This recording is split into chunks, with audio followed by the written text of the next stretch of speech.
malapit na sana kami sa Kanda, pero medyo malayo-layo pa siya, saka kami nasiraan.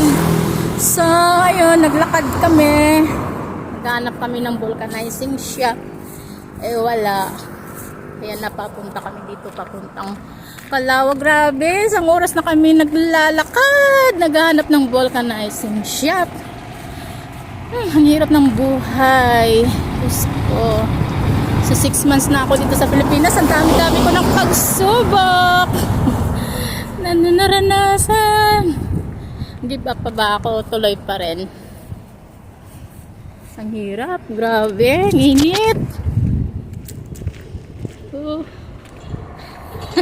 Ayun ang motor. Lalakad. Ang layo na. Diyos ko.